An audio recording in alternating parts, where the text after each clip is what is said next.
বাংলাদেশের অর্থনৈতিক সমৃদ্ধি জড়িত। আমাদেরকে যদি কেউ প্রমাণ করে, কেউ যদি খুব ভালোভাবে ফেক নিউজের মাধ্যমে আমাদেরকে যদি প্রমাণ করে যে হ্যাঁ বাংলাদেশে এই ঘটনাগুলো ঘটছে, তাহলে এমনও হতে পারে যে এরাই আবার পার্লামেন্টে মোশন নিবে যে বাংলাদেশের এগেনস্টে স্যাংশন আনো। তো ফলে এই যে এই রিপোর্টগুলো খুব সিরিয়াস রিপোর্ট। আপনি জানেন ফেক নিউজ কি করতে পারে, আপনারা একটা দেখেছেন যে আমরা এই বছর এই যে ড্যাভোসে প্রফেসর ইউনুস অনেকের সাথে কথা বলেছেন, তার মধ্যে একটা ইম্পর্টেন্ট মিটিং ছিল মিউনিক সিকিউরিটি কনফারেন্সের অ্যাম্বাসেডর হাউসম্যানের সাথে। উনি বললেন যে দেখো তোমরা কিন্তু fake news, miss information, disinformation আমাদেরকে বলছে, তোমরা এটা নিতেই হবে। এক ফেক নিউজের কারণে তারা বলল যে এই যে রোহিঙ্গা যে ক্রাইসিসটা হয়েছিল, এটা হচ্ছে মায়ানমারে এবং রাখাইনে দিনের পর দিন, weeks after week, months after months, যে ওরা ফেক নিউজ ফেসবুকের মাধ্যমে বা অন্যান্য সোশ্যাল মিডিয়ার মাধ্যমে রোহিঙ্গাদের উপরে যে ফেক নিউজগুলো করেছে, তার আলটিমেট রেজাল্ট হচ্ছে যে তারা মিলিটারি ক্র্যাকডাউন করে রোহিঙ্গাদেরকে বের করে দিয়েছে এবং আমাদের এখন বাংলাদেশে 10 লক্ষ রোহিঙ্গা আমাদের এখানে আছে। ফেক নিউজ ওরা বলে যে দেখো ফেক নিউজ কি করতে পারে দেখো। তো ঠিক তেমনি আমরা যে রিপোর্টটা ওনারা দিয়েছেন আমরা দিয়েছিলাম, সেটার উপরে আমাদের ডেপুটি প্রেস সেক্রেটারি এটার উপরে বলবেন। আমি জাস্ট আপনাদেরকে একটু প্রাসঙ্গিকতা বললাম। আর আমরা এট দ্য সেম টাইম আমরা সবাইকে অনুরোধ করব, আপনারা যারা ভালো মিডিয়াম আছে, ইন্ডিপেন্ডেন্ট নিউজ হাউস আছেন, টিভি হোক, ওয়েবসাইট হোক বা নিউজ পেপার হোক, আমরা চাই যে আপনারাও এটা নিজের থেকে ইনভেস্টিগেট করে দেখেন কি হয়েছে, কি কারণে মারা গেল। যে নাম্বার 23টা আপনারা বললেন কি কারণে মৃত্যুগুলো হলো, আমরা সবাইকে অনুরোধ করি।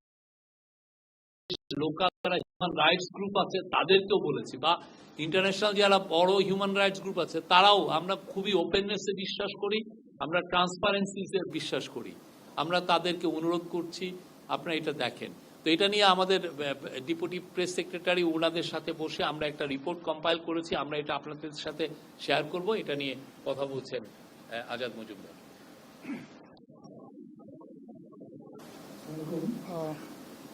আমি এই বিষয়ে আসলে যাওয়ার আগে শুরুতে আপনাদের সাথে একটা বিষয় শেয়ার করছি, সেটা হচ্ছে যে আজ আপনারা জানেন যে আজকে হিন্দু সম্প্রদায়ের অন্যতম ধর্মীয় উৎসব সরস্বতী পূজা অনুষ্ঠিত হচ্ছে। সারা দেশের মন্দির, মণ্ডপ, বড় বড় শিক্ষা প্রতিষ্ঠান, বাসাবাড়ি সবগুলোতেই আসলে উৎসবমুখরভাবেই পূজা অনুষ্ঠিত হচ্ছে। মহানগর সার্বজনীন পূজা কমিটির উদ্যোগে ঢাকেশ্বরী জাতীয় মন্দির মেলাঙ্গনে কেন্দ্রীয় পূজা মণ্ডপ আয়োজন করা হয়েছে। এছাড়া ঢাকা বিশ্ববিদ্যালয়, জগন্নাথ হল ও অন্যান্য ইনস্টিটিউশনে এবছর আসলে 74টি মণ্ডপে পূজা হয়েছে ঢাকা বিশ্ববিদ্যালয় ক্যাম্পাসে। এবং এর মধ্যে দুটো বিভাগে ছাত্রীরা পৌরোহিত্য করেছেন। একটা ইউনিক ঘটনা আমাদের দেশে। তো সারা দেশে আজকে যে পূজা অনুষ্ঠিত হয়েছে বা হচ্ছে, এখনো কোনো অপ্রীতিকর ঘটনা, কোনো সংবাদ পাওয়া যায়নি। আমাদের সম্মানিত উপদেষ্টা যারা আছেন, পর্যায়ের কর্মকর্তারা বিভিন্ন মণ্ডপ পরিবেশন করেছেন, সবার সাথে মত বিনিময় করেছেন, আলোচনা করেছেন। কোথাও কোনো অপ্রীতিকর কোনো ঘটনার কোনো সংবাদ পাওয়া যায়নি। খুব সুন্দর এবং ভালোই উৎসবমুখর পরিবেশে আজকে এই সরস্বতী পূজার আয়োজন করা হয়েছে। তো সরস্বতী পূজা বাইরে আমি একটু আমাদের প্রেস সেক্রেটারি যে কথাটা বললেন যে হিন্দু বৌদ্ধ খ্রিস্টান ইউনিটি কাউন্সিল বা ঐক্য পরিষদ, তারা যে তার রিপোর্টটা দিয়েছে, এটা আমি আসি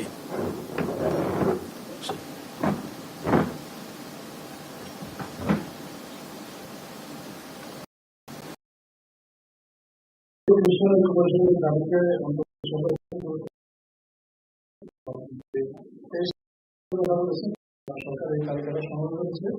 এই তালিকাটা মাননীয় প্রধান পরিচালক দপ্তর থেকে পুলিশের কাছে পাঠিয়ে প্রতিটি ঘটনার প্রকৃত কারণ ও ভিত্তি আইন ব্যবস্থা সম্পর্কে জানতে চাওয়া হয়েছে। পুলিশ সদর দপ্তর থেকে জানানো হয়েছে উল্লিখিত 23টি ঘটনার মধ্যে 22টি ঘটনার প্রাথমিক কারণ সম্পর্কে পুলিশ অবগত হয়েছে এবং যথাযথ আইনি ব্যবস্থা গ্রহণ করেছে। একটি ঘটনা সম্পর্কে বিস্তারিত কোনো তথ্য পাওয়া যায়নি।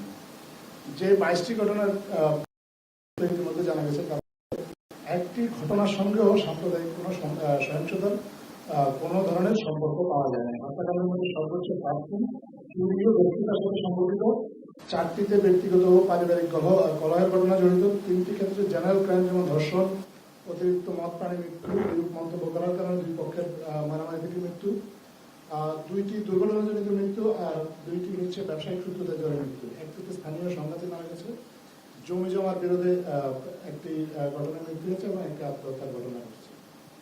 এই তালিকার মধ্যে এমনও ব্যক্তির আসলে নাম দেওয়া হয়েছে যিনি আসলে আহত হয়েছিলেন একটি ঘটনায় গত বছরের জানুয়ারিতে আহত হয়ে চিকিৎসাধীন ছিলেন। চিকিৎসাধীন অবস্থায় এই ডিসেম্বরে উনি মারা গিয়েছেন।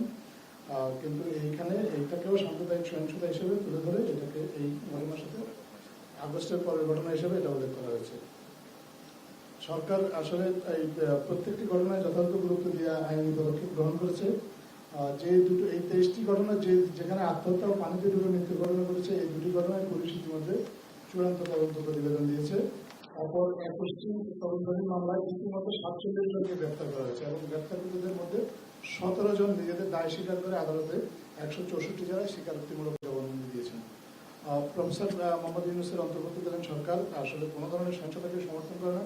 একই সঙ্গে এই ধরনের ঘটনাকে সাম্প্রদায়িক সহিংসতা বলে যারা প্রচার করে, প্রচারকে উদ্বেগজনক বলে মনে করে। এই ধরনের বিভ্রান্তিমূলক প্রচারণা থেকে দেশে সাম্প্রদায়িক সম্প্রীতি বিনষ্টের সূত্রপাত ঘটতে পারে বিবেচনায় সরকারের পক্ষ থেকে সকলকে আরো দায়িত্বশীল হওয়ার আহ্বান জানানো হয়েছে। একটা জিনিস আমি আপনাদের সাথে একটু পরেই আমি ডাটাটা শেয়ার করে দেবো, সেটা হচ্ছে আমরা এই 23টি ঘটনার পাশাপাশি জেনারেল যে আমাদের গত 4 মাসে সারা দেশে সংঘটিত হত্যাকাণ্ডের একটা সেপ্টেম্বর থেকে ডিসেম্বর হত্যাকাণ্ডের একটা তালিকাও সংগ্রহ করেছি। এই হত্যাকাণ্ডের মধ্যেই আসলে এই 23টি হত্যাকাণ্ড অন্তর্ভুক্ত। 23টি না, সরি 22টি, একটি তো আসলে গত জানুয়ারি। তো সেখানে দেখা গেছে যে পুলিশের যে ডাটা তাতে দেখা গেছে যে গত আসলে 5 বছরের মধ্যে এই বছরই এই গত 4 মাসে সেপ্টেম্বর থেকে ডিসেম্বরে সবচেয়ে কম হত্যাকাণ্ড সংঘটিত হয়েছে। আমাকে একটু সময় দেন, আমি আপনাদেরকে পরিসংখ্যানটা বলছি এবং পরবর্তীতে পরিসংখ্যানটা আমি আপনাদের সাথে শেয়ার করবো আমাদের নিজস্ব হোয়াটসঅ্যাপ গ্রুপে। আমাদের পুলিশের দেওয়া তথ্য অনুযায়ী দেখা গেছে যে আসলে 2020 সালে সংঘটিত হত্যাকাণ্ড এই 4 মাসে সেপ্টেম্বর থেকে ডিসেম্বর 1113, 2021 সালে 992, 2022 সালে 1015, 2023 সালে 958 এবং 2024 সালে সেপ্টেম্বর থেকে ডিসেম্বরে সারা দেশে বিভিন্ন ঘটনায় হত্যাকাণ্ড সংঘটিত হয়েছে 947। এটাকে আমরা মনে করি যে আইন শৃঙ্খলা পরিস্থিতি উন্নতির একটা লক্ষণ। আপনারা জানেন যে বর্তমান অন্তর্বর্তীকালীন সরকার অত্যন্ত চ্যালেঞ্জিং একটা মুহূর্তে দায়িত্ব গ্রহণ করেছে। দায়িত্ব গ্রহণ করার পর আইন শৃঙ্খলা পরিস্থিতিকে নিয়ন্ত্রণ আনার জন্য সরকারকে যথেষ্ট কাজ করতে হয়েছে এবং ব্যাপক পেতে হয়েছে। তারপরেও এই পরিসংখ্যান আসলে সাক্ষী দিচ্ছে যে সরকারের যে উদ্যোগগুলো সেগুলো কিছুটা হলেও সফলতা পেয়েছে। আইন শৃঙ্খলা পরিস্থিতি নিয়ে আজকে উচ্চ পর্যায়ের একটা বৈঠক হয়েছে, আপনারা জেনেছেন। এর মধ্যেই আমরা আপনাদের সাথে এই বিষয়ে আমাদের নিজস্ব যে হোয়াটসঅ্যাপ গ্রুপ আছে সেখানে শেয়ার করেছি। আমি এখন আমার প্রেস সেক্রেটারি ওনাকে অনুরোধ করবো এই বিষয়ে যে আপডেটটা সেটা আপনাদের সাথে একটু শেয়ার করার জন্য। ধন্যবাদ। আজকে একটা বড় একটা মিটিং হয়েছে, হাই পাওয়ার মিটিং। সেখানে চিফ অ্যাডভাইজার উনি এটা প্রিজাইড, মিটিংয়ে হোম অ্যাডভাইজার ছিলেন, তারপরে special assistant to chief adviser Khodabux Chowdhury সাহেব ছিলেন, হোম সেক্রেটারি ছিলেন, র্যাবের চিফ ছিলেন, ডিএমপি চিফ ছিলেন, পুলিশের চিফ ছিলেন, কোস্টগার্ডের চিফ ছিলেন, বিজিবির চিফ ছিলেন। ওনারা সবাই ছিলেন এবং এইটার উপরে আমরা একটা প্রেস রিলিজ দিয়েছি। পুরোতে গত 6 মাসে এই গভর্নমেন্ট তো প্রায় 6 মাস হলো, 6 মাসের ল অ্যান্ড অর্ডার সিচুয়েশনটা রিভিউ করা হয়েছে। অনেকগুলো কথা এসছে, তার মধ্যে একটা উল্লেখযোগ্য হচ্ছে প্রফেসর ইউনূস বলেছেন যে অনলাইনে কিভাবে এফআইআর মানে ফার্স্ট ইনফরমেশন রিপোর্ট, যেটা আমরাকে বলি যে প্রাইমারি কেস, এটা কিভাবে ফাইল করা যায় সেটার বিষয়ে উদ্যোগ নিতে, এবং এটা খুব শীঘ্রই আপনারা শুনবেন যে এটার উদ্যোগটা এসছে। এবং এই অনলাইনে অনেকে হয়তো দিতে পারবে না, সেদের তার জন্য একটা সেন্ট্রালি একটা কল সেন্টারও করার কথা বলা হয়েছে, যে আপনি একটা অনলাইনে একটা এফআইআর করতে চাচ্ছেন, বিকজ কিন্তু আপনি দেখছেন যে নিয়ম কানুনগুলো কীরকম, তাহলে সেই ক্ষেত্রে আপনার জন্য একটা হান্টিং নাম্বার থাকে। আপনি যেমন 999 আছে, আপনি যে কোনো কমপ্লেনের ক্ষেত্রে এখানেও একটা বিশেষ নাম্বার থাকবে, সেখানে আপনি 111 হতে পারে, আপনি ফোন দিলে আপনাকে ওরা গাইড করবে যে কিভাবে আপনি কেস করবেন। তো আপনি ধরেন আপনি ঢাকায় আছেন বা আপনি যেখানে আছেন বা বাসা থেকে অনেকে বেরোতে পারছেন না ভয়ে, আপনি বাসার থেকেও আপনি দিতে পারবেন। আমরা দেখেছি যে অনেক ক্ষেত্রে যারা কেস দিতে চান তারা থানায় যে এক ধরনের হ্যারাসমেন্টের শিকার হন, বা এমন অনেক ক্ষেত্রে তাদের কাছ থেকে কিছু এক্সটর্শনও করা হয়। তো সেই জিনিসগুলো যাতে না হয়, আপনার যাতে সরাসরি আপনি নিজে এটা কেস করতে পারেন অনলাইন করে, সেটার একটা খুব আপনারা শীঘ্রই এটা দেখবেন। আরেকটা হচ্ছে যে প্রফেসর ইউনূস বলেছেন কমান্ড সেন্টার করতে বা কমান্ড ইনফ্রাস্ট্রাকচার। সেটার ফলে যেটা হচ্ছে যে আপনি জানেন যে অনেকগুলো ল অ্যান্ড অর্ডারের সিচুয়েশন তো অনেকে দেখেন, যেমন নদী কেন্দ্রিক বা কোস্টালের প্রায় 30,000 স্কোয়ার কিলোমিটারের ওয়াটারওয়েজ বা মানে বে অফ বেঙ্গলের ওয়াটার যেটা মনিটর করেন কোস্ট গার্ড বা বিজিবি, ধরেন প্রায় 5,000 প্রায় 4,500 স্কোয়ার না কিলোমিটার বর্ডারটা ওরা দেখেন। তারপরে পুলিশ আছেন, সবার মধ্যে যাতে কোঅর্ডিনেট করে, র্যাব আছে, বিজিবি আছে, ডিএমপি আছে বা অন্যান্য সমস্ত সিটিগুলোতে যে মেট্রোপলিটন পুলিশ আছে, সবার সাথে কোঅর্ডিনেট করে একটা কমান্ড স্ট্রাকচার থাকবে, সেখান থেকে যাতে খুব intensively law and order situation 24/7 যাতে মনিটর করা যায়। কিছু একটা হলে যাতে সমস্ত রিসোর্স নিয়ে গভর্নমেন্টের ল অ্যান্ড অর্ডার সংক্রান্ত যতগুলো এজেন্সি যাতে কাজ করতে পারে, সেটার জন্য একটা কমান্ড সেন্টার করার কথা বলেছেন। মূল উদ্দেশ্য হচ্ছে ল অ্যান্ড অর্ডার সিচুয়েশনটা তো ইমপ্রুভ হচ্ছে, যার আরও একটু ইমপ্রুভ হয়। এবং এটা আমরা এই বছরে এটা একটা মানে এই ইন্টারিম গভর্নমেন্টের একটা বড় কাজ হবে, যে এইটা একটা খুবই ক্রিটিক্যাল একটা ইয়ার। আমরা অনেকগুলো পলিটিক্যাল প্রসেস, আমরা ডেমোক্রেটিক ট্রানজিশনে আছি, এই ইয়ারে যাতে আমরা অ্যাচিভ করতে পারি যে না, আমাদের ল অ্যান্ড অর্ডার সিচুয়েশনটা যাতে আরও বড় হয়। আর আপনারা দেখেছেন যে বেশ কিছু মুভ নিয়েছে স্বৈরাচারের, পতিত স্বৈরাচারের যারা সাঙ্গপাঙ্গ আছে, দোসর আছে, তারা অনেক কিছু করতে চাচ্ছেন, তারা লিফলেট বিতরণ করছে। হ্যাঁ, একটা বিষয়, যারা লিফলেট বিতরণ করবেন তাদেরকে জন্য আমাদের কড়া মেসেজ, তাদেরকে অ্যারেস্ট করা হবে। কেননা লিফলেটের মধ্যে যে সমস্ত কথা আছে সেটা খুবই খুবই মানে ল অ্যান্ড অর্ডার সিচুয়েশনকে হুমকি এফেক্ট করার কথা, মানে এটাকে আন্ডারমাইন করার ইয়ে। তো এদের বিরুদ্ধে ব্যবস্থা নেওয়া হবে। আর অন্যান্য তারা দেখেছেন তো, তারা অনলাইনে কি ধরনের মিস ইনফরমেশন দিচ্ছে, এই সরকারকে নিয়ে মিস ইনফরমেশন দিচ্ছে, পতিত স্বৈরাচারকে নিয়ে বলছেন যে উনি এখনো প্রাইম মিনিস্টার। তো পুরোটা আমরা দেখছি, আমরা মনিটর করছি। আমাদের করা মেসেজ, যারা এটা রিফ্লেট বিতরণ করবেন, এই ধরনের প্রতিবাদের এই ধরনের কর্মসূচিতে যাবেন, তাদেরকে অ্যারেস্ট করা হবে, তাদেরকে আইনের আওতায় আনা হবে। আর অন্যান্য বিষয়ে প্রফেসর ইউনূস চাঁদাবাজির বিষয়ে বলেছেন যে এটা যে করে হোক এটাকে কমাতে হবে এবং এটাকে মানে ক্র্যাকডাউন করতে হবে, যাতে আমরা রোজা আসছে, আপনি জানেন আর মনে হয় 1-1.5 মাসের মধ্যেই রোজা আসছে। আমরা রোজার আমার মনে হয় 1 মাসও নাই, এই রোজার মধ্যে যাতে জিনিসপত্রের দাম সহনীয় পর্যায়ে থাকে, কেউ যেন মার্কেটকে ম্যানিপুলেট না করতে পারে। অন্যান্য অনেকগুলো বিষয় এসছে, আমরা অলরেডি এটার উপরে প্রেস রিলিজ আপনাদেরকে দিয়েছি। Thank you. আর আমাদের আছেন, উনি আজকে অনেকগুলো পূজা মণ্ডপে গিয়েছেন, তো আমরা শুনবো উনি কি বলেন। ডিজাইন, এলিগেন্স, বিউটি, সেরা পণ্য সবার জন্য জেভিকো। আজকে সরস্বতী পূজা আয়োজিত হচ্ছে সারা দেশে এবং এই পূজাটি সারা দেশের শিক্ষা প্রতিষ্ঠান, বাসাবাড়ি এবং পূজা মণ্ডপগুলোতে আয়োজিত হয়ে থাকে।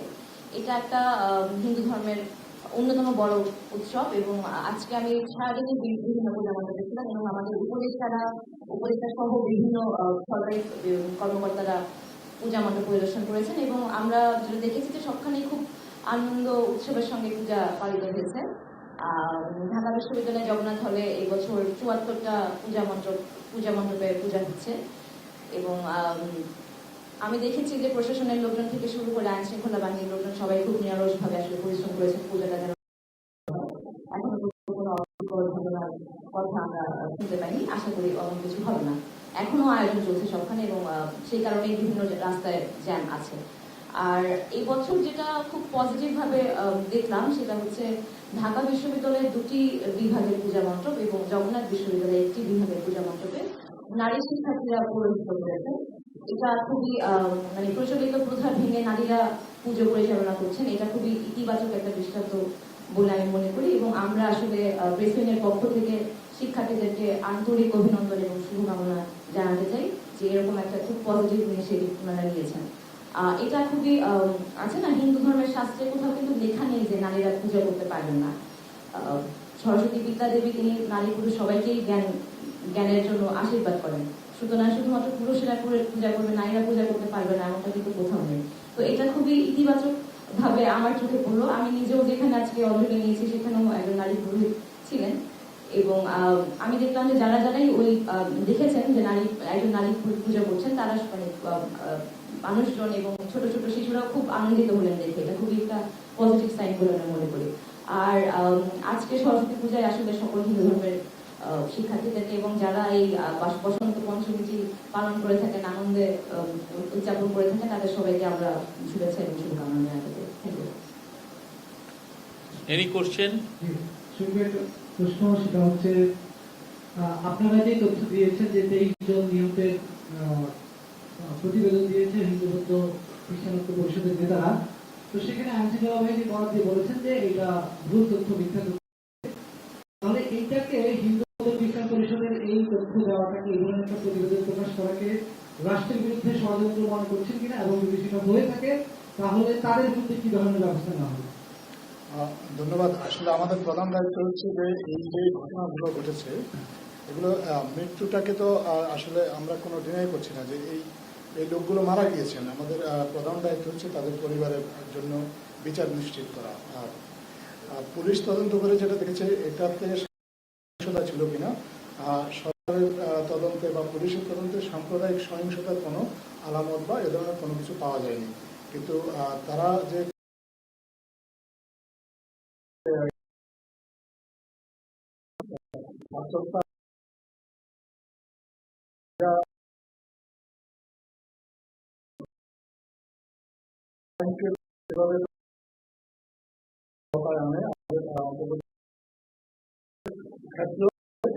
সেই প্রক্রিয়া অনুসরণ করে তদন্ত করবে এবং যারা দোষী তাদেরকে শাস্তির মুখোমুখি করবে সরকার।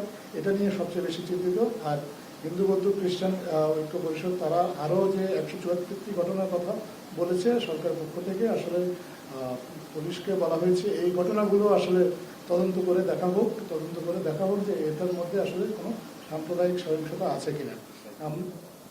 আমরা হিন্দু বৌদ্ধ খ্রিস্টান ঐক্য পরিষদ তাদেরকে আহ্বান জানিয়েছি তারাও যেন পরবর্তীতে আরও সতর্কভাবে এই জিনিসগুলো আহ্বান করে দেখেন। কারণ তারা কিন্তু তাদের সংবাদ সম্মেলনে একটা কথা বলেছে যে তারা এই প্রতিবেদনগুলো নিয়েছে গণমাধ্যম থেকে, বিভিন্ন গণমাধ্যম থেকে। কিন্তু আমরা যেটা দেখেছি যে কোনো গণমাধ্যমে কিন্তু এই ঘটনাগুলোকে আসলে সহিংসতা হিসেবে চিত্রিত করা হয়, এগুলোকে জেনারেল ক্রাইম হিসেবেই দেখা হয়েছে। তো আমাদের দিক থেকে আপাতত তাদের কাছে আহ্বানটা হচ্ছে তারা যেন আরেকটু বস্তুনিষ্ঠভাবে এবং আরেকটু নিবিড়ভাবে এগুলো দেখে আসলে যেটা প্রকৃত সত্য সেটা যেন সবার সামনে তুলে ধরে। হ্যাঁ,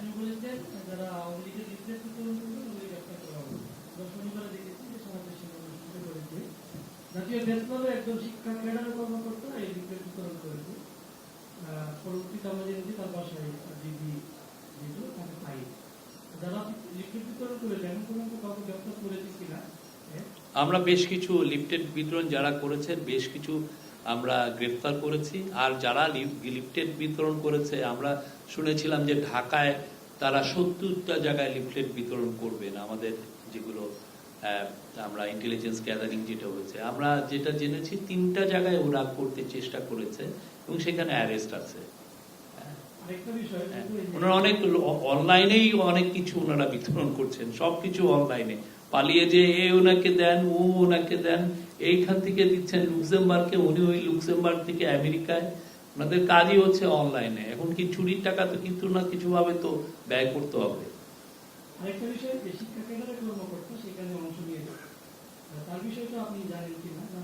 আমরা সেই বিষয়ে আমরা অবশ্যই এগুলো বিষয়ে আমরা সিরিয়াসলি নিচ্ছি আমরা, এবং ওনার যে বক্তব্য যেগুলো পত্রিকায় আসছে বা ওয়েবসাইটে আসছে সেগুলো আমরা খতিয়ে দেখছি তিনি আসলে এই সমস্ত কথা বলেছেন কিনা, প্লাস ওনার ফেসবুকের কিছু কিছু উদ্ধৃতি এসছে, আমরা প্রত্যেকটা জিনিস খতিয়ে দেখছি। একটা বিষয়, তিতুমির কলেজে শিক্ষার্থীদের আন্দোলন, আপনার কোটা শেষ, আরেকজন একটু প্লিজ অন্য আরেকজনকে দিয়ে এই কোশ্চেনটা করেন, আপনি অন্য আরেকজনকে দিয়ে এই কোশ্চেনটা করেন।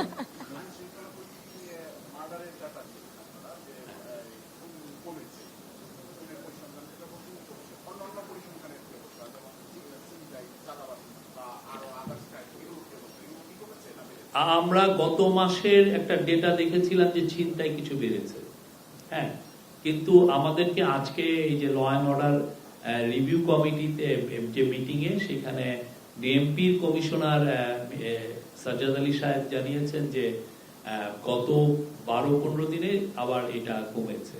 আমরা স্পেশাল কিছু মেজার নিয়েছি, স্পেশাল টহলটা বাড়ানো হয়েছে, পুলিশের মধ্যে মনোবল ফিরে এসছে এবং আমরা নিশ্চিত যে এটা সামনে এটার আরো রেজাল্ট আপনারা দেখবেন।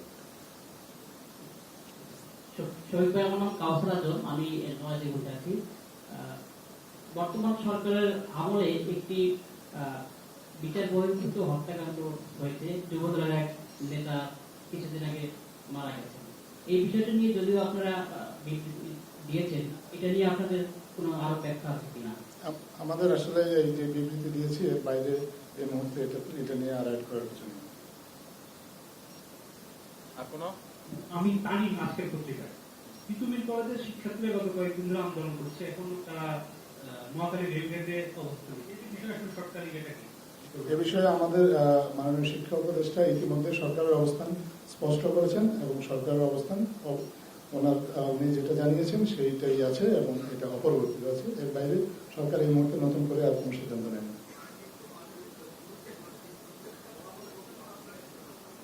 মানুষের দুর্ভোগের বিষয়ে সরকার সচেতন আছে, সরকার চেষ্টা করছে যে শিক্ষার্থীদের সাথে কথা বলে তাদেরকে বোঝাতে যে তারা যেন এই জনদুর্ভোগ সৃষ্টি না করে এবং তাদের যদি আসলেই কোনো দাবি দেওয়া থাকে সেটা যেন আমরাও প্রধান উপদেষ্টা দপ্তর থেকে শিক্ষার্থীদের প্রতি আহ্বান জানাই, তাদের যদি দাবিটা যৌক্তিক হয় তারা এই বিষয়ে জনমত তৈরি করুক, তারা এই বিষয়ে কথা বলুক, লেখালেখি করুক। যদি তারা জনমত তৈরির মাধ্যমে বা তাদের দাবিটাকে প্রতিষ্ঠিত করতে পারে, ভবিষ্যতে নিশ্চয়ই সরকার এই বিষয়ে বিবেচনা করবে এবং সরকারের পক্ষ থেকে তাদের প্রতি আহ্বান হচ্ছে যে সড়ক বন্ধ করে জনগণের প্রতি যাতে কোনো জনগণের কোনো দুর্ভোগ যেন সৃষ্টি না করা হয়। আসসালামু আলাইকুম, আমি সাফর সহ ফাইন্যান্সিয়াল এক্সপ্রেস ইনচার্জ। আমার প্রশ্নটা ছিল যে কথাটা বলে যে গুজবের বিষয়টা, তারা বিভিন্ন সময় গুজব ছড়াচ্ছে এবং এটা একটা দেশের প্রতি বিরূপ প্রভাব পড়ছে। তো এই গুজবের জন্য সরকার কোনো সাইবার সেল বা কোনো কমিউনিটি গঠন করবে কিনা? কারণ তারা প্রোপাগান্ডা ছড়িয়ে যাচ্ছে সোশ্যাল মিডিয়াতে বিভিন্ন ভাবে, তাদের পেজ থেকেও বিভিন্ন সময় দেখা যাচ্ছে বিনোদনের উপর। তো এর বিরুদ্ধে সরকার কি কোনো ব্যবস্থা নেবে? সাইবার সেল গঠন করবে কি? আমাদের অলরেডি তো আপনারা দেখেছেন চিফ অ্যাডভাইজারের অফিসের থেকে আমরা প্রেস উইং এর থেকে একটা সিএ ফ্যাক্টস নামে একটা আমরা করেছি, সেইখানে আমরা প্রতিদিনই কিছু না কিছু আমরা ফেক নিউজকে ডিবাঙ্ক করছি। আমাদের বাংলাদেশে 3-4টা অনেকগুলো ইন্ডিপেন্ডেন্ট ফ্যাক্ট চেকার আছেন, তারাও চেষ্টা করছেন। আমরা এই গুজব নিয়ে ফেসবুকের সাথে খুব সিরিয়াস আমাদের আলাপ হয়েছে। ফেসবুকে যে গ্লোবাল পলিসি চিফ আপনি জানেন স্যার নিক ক্লেগ, উনি আগে ব্রিটেনের ডেপুটি প্রাইম মিনিস্টার ছিলেন, তার সাথে ওইটা নিয়ে আলাপ হয়েছে। ওনারা বলেছেন যে ইউএসএ ওনারা ফ্যাক্ট চেকিং বন্ধ করে দিয়েছেন, বাট বাংলাদেশের মতো জায়গায় বা এই এশিয়ার বেশিরভাগ দেশে ওনারা এটা রাখবেন, বরং ওনারা বলেছেন যে এটা আরও স্কেল আপ করা হবে যাতে ফ্যাক্ট চেকিংটা আরও বেশি করা যায়। এটা আমি মনে করি যে এটা জাতীয় দায়িত্ব আমাদের সবার। ফ্যাক্ট এই যেই হারে মিস ইনফরমেশন ছড়ানো হয়, বিশেষ করে ইন্ডিয়ান পত্রিকাগুলো, ওরা আসলে একটা সত্যিকার অর্থে আমাদের এগেনস্টে একটা প্রোপাগান্ডা ওয়ারে নেমেছে। প্রতিদিন আপনি দেখবেন যে মিথ্যা মিথ্যা মিথ্যা ওরা দিচ্ছে এবং এটা আসলে আমরা বুঝছি, আমাদের ধারণা হচ্ছে যে এই যে পতিত স্বৈরাচারে যারা বিলিয়ন ডলার বাইরে নিয়ে গেছেন তারাই এদেরকে এই কাজগুলো করাচ্ছেন। এবং আপনি দেখবেন যে তাদের মিথ্যা প্রতিদিন সে বাংলাদেশের প্রত্যেকটা ইনস্টিটিউশন নিয়ে করছেন। তো সেই বিষয়ে আমাদের খেয়াল আছে এবং আমরা আমাদের বাংলাদেশের পত্রিকাগুলোকেও বলবো যে আপনারা ইন্ডিপেন্ডেন্ট যদি ফ্যাক্ট চেক ইউনিক করেন সেটা বেটার। পৃথিবীর প্রত্যেকটা দেশেই বড় বড় পত্রিকাগুলো করছে এবং এর ফলে যেটা হয় যে জার্নালিজমের কোয়ালিটিও বেটার হয়, দেশকেও একটা সার্ভিস দেওয়া যায়। আমরা সবাইকে আহ্বান করছি।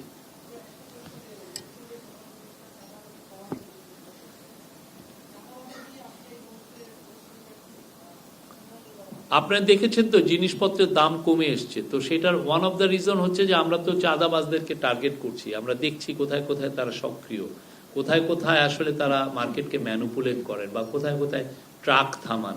এই জায়গাগুলো আইডেন্টিফাই হচ্ছে। আমরা চেষ্টা করছি আমাদের ল অ্যান্ড অর্ডারের যারা ল এনফোর্সিং এজেন্সিগুলো আছে তারা দেখছেন কোথায় কোথায় কোন কোন জায়গায় ভালনারেবল, এই প্রত্যেকটা বিষয়ই তারা সিরিয়াসলি দেখছেন। এবং আমরা চিফ অ্যাডভাইজার আজকে বলেছেন যে যাতে রোজার আগেই এ বিষয়ে আরো বড় রকমের ইমপ্রুভমেন্ট হয়। আমি দৈনিক সমকালে কাজ করি, আমার নাম অমরেশ কর।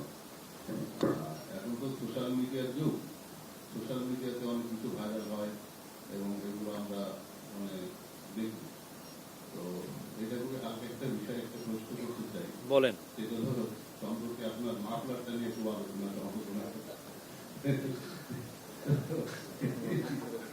মাফলারটা আসলে দামটা কত, আপনি কত দিয়ে কিনেছেন এবং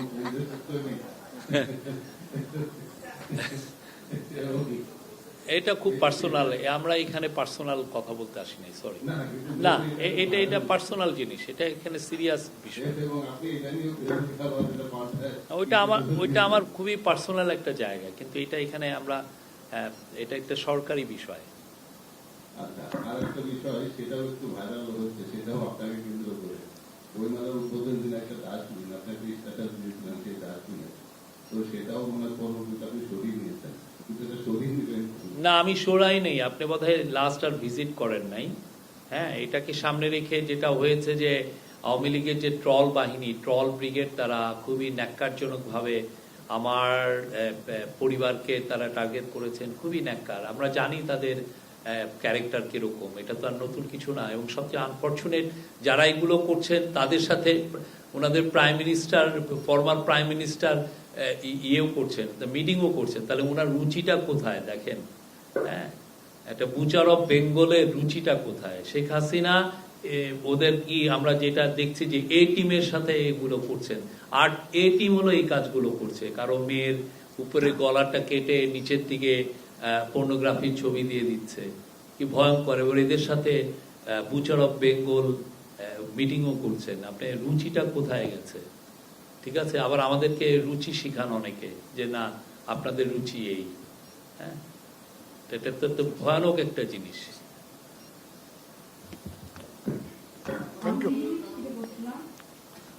লাস্ট আমি দেখি ভারত থেকে তো আমাদের প্রোপাগান্ডা টাইপের নিউজ বেশি ছড়াচ্ছে, তো আপনারা কি রাষ্ট্রীয় পর্যায়ে কোনো কিছু তাদের সঙ্গে জানিয়েছেন বা কিছু বলেছেন যাতে এটা বন্ধ হয়? আর জুলাই গণঅভ্যুত্থানের শহীদ আহতরা যারা তারা একটা আন্দোলন করছেন, সে বিষয়ে আপনাদের সর্বশেষ অবস্থান? আমাদের আপনার দ্বিতীয় প্রশ্নটা আমাদের ডেপুটি প্রেস সেক্রেটারি বলবেন। আমি প্রথমটার বলি যে এই বিষয় নিয়ে কিন্তু আলাপ হয়েছিল। আপনি জানেন ভারতীয় ফরেন সেক্রেটারি বিক্রম মিশ্রি এসেছিলেন, উনি কিন্তু এই বিষয়টা যখন আলাপে হয় তখন উনি বলছিলেন যে এটার সাথে ভারতীয় গভর্নমেন্ট এটার সাথে নাই, এটা ইন্ডিয়ান মিডিয়ার এটা বিষয়। ওনারা ইন্ডিয়ান মিডিয়াকে আসলে ইন্টারভেন করেন না। হ্যাঁ, আমরা যখন ডেভোসে গিয়েছিলাম আমরা দেখলাম যে অনেক বড় বড় সাংবাদিক তারাও বলছেন যে ইন্ডিয়ার থেকে এটা হচ্ছে, কিভাবে হয়, এবং তারা অবাক হয়ে যাচ্ছে যে কি ভয়ানক রকমের নিউজ ওইখান থেকে মানে মিস ইনফরমেশন ছড়াচ্ছে। বিকজ সবাই তো প্রফেসর ইউনুসকে চিনেন, ঠিক না? এই অ্যাডমিনিস্ট্রেশন একটা ট্রান্সপারেন্ট ওপেন একটা অ্যাডমিনিস্ট্রেশন। তারা দেখছেন যে বাংলাদেশ কি করছে, কোথায় যাচ্ছে।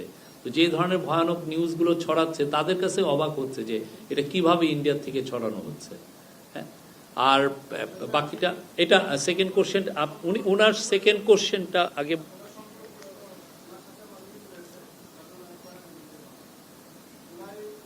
আচ্ছা, তাহলে উনি দেখুক।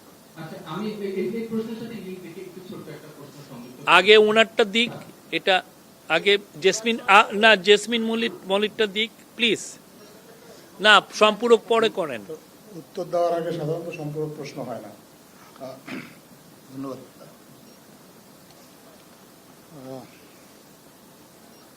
জুলাই বিপ্লবে যারা আহত তাদের প্রতি সরকার খুবই সহানুভূতিশীল এবং তাদের চিকিৎসার নিশ্চিত করার জন্য সরকার খুবই আন্তরিকভাবে কাজ করছে। তারপরেও কারো কারোর মধ্যে কিছু কিছু হতাশা বা কিছু অস্থিরতা কাজ করছে। এটা তাদের বিষয়টা সরকার সম্পূর্ণভাবে সচেতন আছে এবং তাদেরকে তাদের যাতে সুচিকিৎসা নিশ্চিত করা যায় এটা সরকার দেখছে। এই বিষয়ে ইতিমধ্যে অনেক কাজ করা হয়েছে। আপনারা এর মধ্যে হয়তো জেনেছেন সরকারের পক্ষ থেকে 30 জনকে বিদেশে উন্নত চিকিৎসার জন্য পাঠানো হয়েছে এবং তাদের পিছনে প্রায় 20 কোটি টাকার মতো সরকার ব্যয় হয়েছে। এমনও আহত আছেন যাদের একজনের চিকিৎসাতেই সরকার প্রায় 6 কোটি টাকার মতো ব্যয় করেছেন। বিদেশ থেকে, সিঙ্গাপুর থেকে এবং অন্যান্য দেশ থেকে ডাক্তাররা এসেছেন, তারাও দেখছেন এবং তারা পরামর্শ দিয়েছেন আরও কয়েকজনের ব্যাপারে যাতে তাদেরকে বিদেশে পাঠিয়ে উন্নত চিকিৎসার ব্যবস্থা করা যায়, সেই বিষয়টাও প্রক্রিয়াধীন আছে। এছাড়া আহতদের এবং নিহতদের যে পরিবার যারা আছে, পরিবারের সদস্যদের পুনর্বাসনের জন্য সরকার ইতিমধ্যে প্রায় 65 কোটি টাকা বিতরণ করেছে জুলাই ফাউন্ডেশনের মাধ্যমে। জুলাই ফাউন্ডেশনের মাধ্যমে এই টাকাটা বিতরণ করা হয়েছে এবং প্রায় 3000-এর অধিক আহত যারা আছেন তাদেরকে আসলে আর্থিক সহযোগিতা দেওয়া হয়েছে সরকারের পক্ষ থেকে।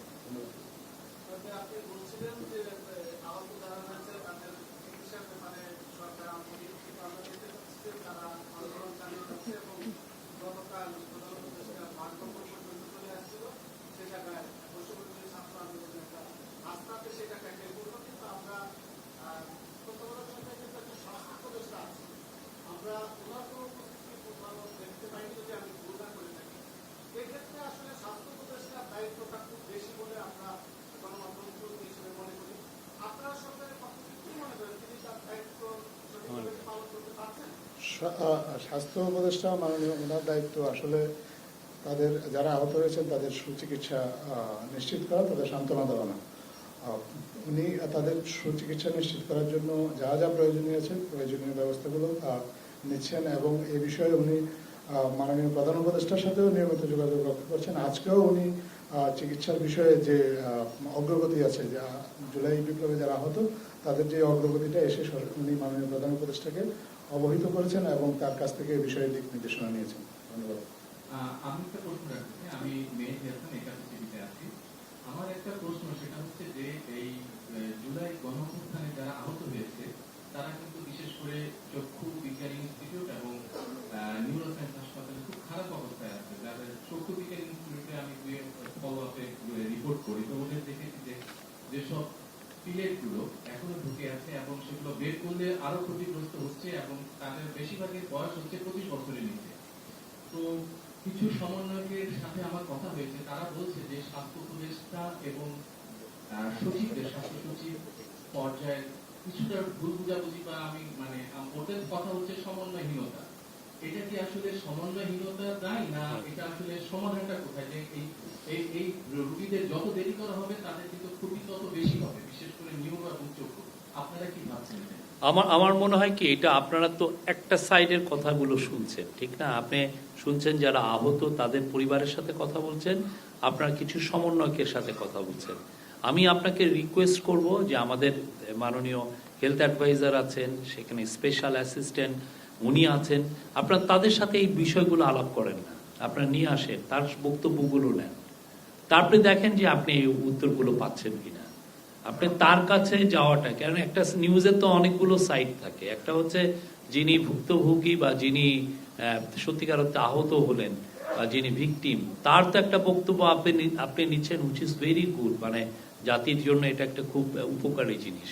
কিন্তু আপনি অ্যাট দ্য সেম টাইম ওনার কথাগুলো আবার নিয়ে আপনি আমাদের হেলথ অ্যাডভাইজার, আমাদের স্পেশাল অ্যাসিস্ট্যান্ট আপনি জানেন উনি উনি পিজি হাসপাতাল বা ওই মেডিকেল ইউনিভার্সিটির উনি প্রধান ছিলেন, এই বিষয়গুলো উনি খুব ভালো জানেন। আপনি ওনাদের বক্তব্যটা নেন, নিয়ে আপনি আমার মনে হয় একটা কনভিন্সিং উত্তর পাবেন। Thank you. Thank you. না। আমি হাসব্যান্ড কান্ট্রি মাঝখানে টেলিভিশনে কাজ করি। আমার প্রশ্ন ছিল যে অবৈধভাবে ইউরোপ যাত্রা, যেটা মাদারী করে রাজ্যে এতগুলো কাম চলে গেল, সেই বিষয়টা আপনারা নজরে দিয়েছেন কিনা এবং এই ঠেকানোর জন্য আপনাদের কোনো উদ্যোগ থাকবে কি? আপনি জানেন হিউম্যান ট্রাফিকিং নিয়ে আমাদের অনেকগুলো সেল কাজ করছে, র্যাবের সেল আছে, পুলিশের সেল আছে, সেগুলো আমরা অনেক নিবিড়ভাবেই এটা নিয়ে কাজ হচ্ছে। তারপরেও দেখেন এই দু একটা এগুলো কাজ হয়ে যায় এবং এগুলো খুব আন্ডার দ্য রেডার, এগুলো অনেকগুলো হয়ে যায়। আমরা এটা নিয়ে আরো কাজ, আমরা আরো এটাকে আরো স্টেপ আপ করার চেষ্টা করছি, যাতে বাংলাদেশের থেকে কোনোভাবেই যেন কোনো ধরনের হিউম্যান ট্রাফিকিং না হয়। Thank you.